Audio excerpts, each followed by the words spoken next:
विजय भाई, मार्केट बहुत गिर गया है, मेरे तो सारे पैसे डूब गए हैं। और हमारे गुजराती वाले जो मेरे फ्रेंड्स हैं वो लोग मुझे बोलते हैं कि भाई मार्केट पड़ी गયું છે, मारू शेर एकदम अर्धो થઈ ગયું છે, बहुत लॉस થાય છે।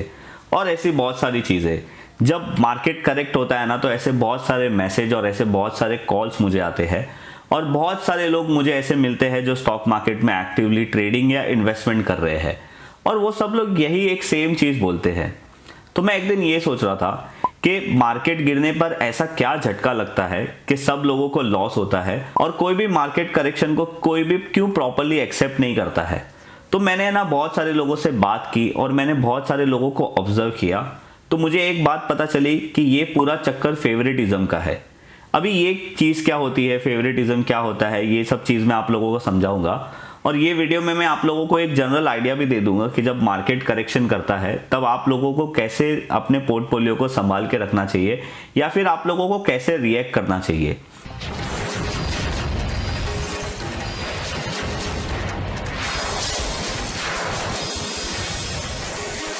अब देखो, फेवरेटिज्म का मतलब क्या है।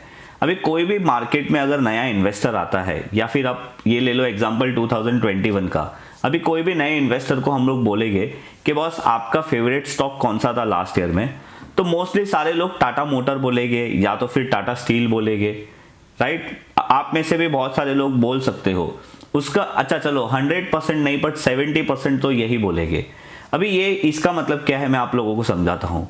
देखो, जब भी कोई स्टॉक मार्केट में एक स्टॉक चलता है ना तो सारे लोग उसके पीछे चले जाते हैं।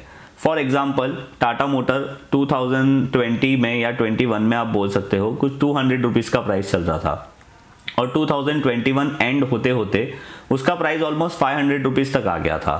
और अगर आप ऐसे ही टाटा स्टील की भी बात करोगे तो टाटा स्टील ने भी ऑलमोस्ट 2021 में डबल रिटर्न दिया।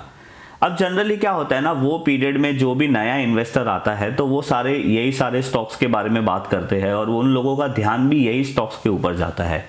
अब ऐसा क्यों होता है, बिकॉज वो पीरियड में वो स्टॉक चल रहा होता है और वो पीरियड में वो स्टॉक ने एक अच्छा रिटर्न दे दिया होता है। तो जनरली क्या होता है ना कि वो सारे लोग जो भी नए आते हैं वो पीरियड में, वो सारे लोग ऐसे सारे स्टॉक्स में पूरा अपना पैसा इन्वेस्ट कर देते हैं। तो क्या ये गलत है? नहीं, ये गलत नहीं है, पर क्या आप लोगों को लगता है ये सही है? तो भैया ये सही भी तो नहीं है ना, बिकॉज ये एक अच्छी चीज़ नहीं है कि जो लोग जहाँ पे इन्वेस्ट कर रहे हैं या फिर जो स्टॉक ने लास्ट ईयर में अच्छा रिटर्न दिया है या फिर जो स्टॉक अभी अच्छा ऑलरेडी रिटर्न दे रहा है उसमें आप लोगों को इन्वेस्ट कर देना चाहिए। तो फिर कैसे समझे कि करेक्शन के वक्त हम लॉस से कैसे बचे? अब इसके दो रास्ते हैं। पहला रास्ता तो क्या है कि अभी समझो मार्केट 17,000 पे है, तो आप देखो ये मार्केट 17,000 से डायरेक्ट जीरो तो नहीं होने वाला है ना। तो आप लोग को क्या करना है कि 17,000 से जब वो करेक्ट होके 15,000 पे या 16,000 पे आएगा तब लोग आप स्टॉक खरीदिए। पर ऐसे टाइम पे बहुत सारे लोग अगेन वही सेम गलती करते हैं, वो स्टॉक खरीदेंगे तो वही अपने फेवरेट वाले स्टॉक खरीदेंगे जिनने पास्ट में बहुत अच्छा परफॉर्मेंस दिया है। पर ये करना गलत है। अगेन मैं यही बोलूँगा कि ये करना गलत तो नहीं है, पर अगेन आपको ये भी देखना पड़ेगा ना कि ये वाला जो स्टॉक है जो पहले चला है, लास्ट ईयर चला है, क्या आने वाले साल वो स्टॉक और चलने वाला है या फिर क्या वहाँ से और वो गिरने वाला है। तो आप लोगों को ये देखना पड़ेगा। तो पहला तो ये ऑप्शन है आप लोगों के पास कि भाई अगर मार्केट करेक्ट हो रहा है और आप लोग प्रॉपरली समझ सकते हो कौन सा स्टॉक खरीदना चाहिए और कौन से लेवल्स पे खरीदना चाहिए, तो ये एक बहुत ही इंपॉर्टेंट रास्ता है कि भाई मार्केट करेक्शन कर रहा है और आपने करेक्शन में खरीदा स्टॉक को। और आपके पास दूसरा रास्ता क्या है? देखो, अभी आप लोगों को सिर्फ एक चीज को डिफाइन करना है। आप ये रास्ता बहुत ही सिंपल है और आप लोग मेरे वीडियोस में बहुत बार देख भी चुके हो। देखो फॉर एग्जांपल अभी बहुत सारे बार ऐसा होता है कि कोई स्टॉक एक लेवल पे आके ब्रेकआउट देता है और ब्रेकआउट देने के बाद समझो उसने 200 रुपीज़ पे ब्रेकआउट दिया, वो स्टॉक 400 रुपीज़ या 300 रुपीज़ तक चले जाता है।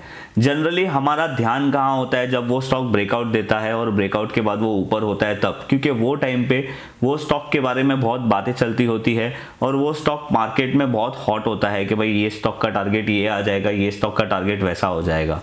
तो आप लोगों को ऐसे टाइम पे क्या करना चाहिए कि वो स्टॉक को अपने लेवल पे, मतलब ब्रेकआउट लेवल पे वापस आने का वेट करना चाहिए। और जनरली जब मार्केट करेक्ट करता है ना तो बहुत सारे स्टॉक अपने रीटेस्ट लेवल पे वापस आते हैं। मैं आप लोगों के साथ एक एग्जांपल शेयर करूंगा, आप लोग खुद उसका चार्ट जाके देख लेना। पेज इंडस्ट्री ने कुछ महीने पहले, मतलब कुछ साल पहले आप बोल सकते हो, एक अच्छा ब्रेकआउट दिया था। आप पेज इंडस्ट्री का वीकली या फिर आप मंथली चार्ट देखोगे तो ये एग्जांपल आप लोगों को मिल जाएगा।